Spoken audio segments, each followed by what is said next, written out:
2012 നേരിട്ട പോലീസ് മർദ്ദനത്തിൽ നീതി തേടി ഹൈക്കോടതിയെ സമീപിക്കാൻ ഒരുങ്ങി മുൻ SFI നേതാവ്. SFI മുൻ പത്തനംതിട്ട ജില്ലാ പ്രസിഡന്റ് ജയകൃഷ്ണനാണ് പോലീസിനെതിരെ ഫേസ്ബുക്ക് പോസ്റ്റുമായി രംഗത്തെത്തിയിരിക്കുന്നത്. നിലവിൽ ആലപ്പുഴ ഡിവൈഎസ്പിയും മുൻ കോന്നി CIയുമായ മധു ബാബുവിനെതിരെയാണ് ജയകൃഷ്ണന്റെ ആരോപണം. 2012 UDF സർക്കാരിനെതിരെ നടത്തിയ സമരങ്ങളുടെ പേരിലാണ് ജയകൃഷ്ണനെ കോന്നി പോലീസ് അന്ന് കസ്റ്റഡിയിലെടുത്തത്.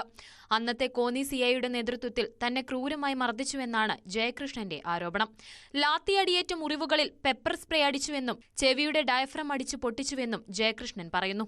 എന്റെ അമ്മയുടെ മുമ്പിൽ വെച്ച് തന്നെ എന്നെ മർദ്ദിക്കുകയും തുടർന്ന് എന്നെ കോന്നി പോലീസ് സ്റ്റേഷനിൽ കൊണ്ടുവന്ന് കോന്നി പോലീസ് സ്റ്റേഷനിൽ ബെഞ്ചിൽ കിടത്തി കാലിന്റെ വെള്ള അടിച്ചു പൊട്ടിക്കുകയും അതുപോലെ തന്നെ പെപ്പർ സ്പ്രേ ദേഹമാസകലിനും കണ്ണിലും പ്രയോഗിക്കുകയും അതുപോലെ തന്നെ ബൂട്ടിട്ട് ചവിട്ടുകയും അങ്ങനെ അതിബ്രൂട്ടലായിട്ടുള്ള ക്രൂരമായ മർദ്ദനത്തിന് മൂന്നാം മുറയ്ക്ക് വിധേയമാക്കുകയാണ് ചെയ്തത്.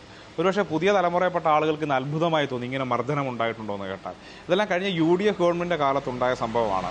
അതുകൊണ്ട് കേരളത്തിലെ പോലീസിൽ നിരവധിയായ ക്രിമിനൽ പോലീസുകൾ ഇന്നുമുണ്ട്. അപ്പോൾ ഇത്തരം ക്രിമിനൽ പോലീസിനെ ശക്തമായ നടപടി എടുക്കണമെന്നാണ് വ്യക്തിപരമായ എൻ്റെ അഭിപ്രായം. മർദ്ദനത്തിന് ശേഷം 6 മാസത്തോളം കോട്ടയം മെഡിക്കൽ കോളേജിൽ ജയകൃഷ്ണൻ ചികിത്സയിൽ കഴിയുകയും 3 മാസം ജയിൽവാസം അനുഭവിക്കുകയും ചെയ്തു. മധുബാബുവിനെതിരെ പോലീസിൽ പരാതി നൽകിയെങ്കിലും LDF സർക്കാർ അധികാരത്തിൽ വന്നിട്ട് പോലും ഒരു നടപടിയും ഉണ്ടായില്ല. നീതി തേടി ഹൈക്കോടതിയെ സമീപിക്കാൻ ഒരുങ്ങുകയാണ് ജയകൃഷ്ണൻ. News 18 പത്തനംതിട്ട.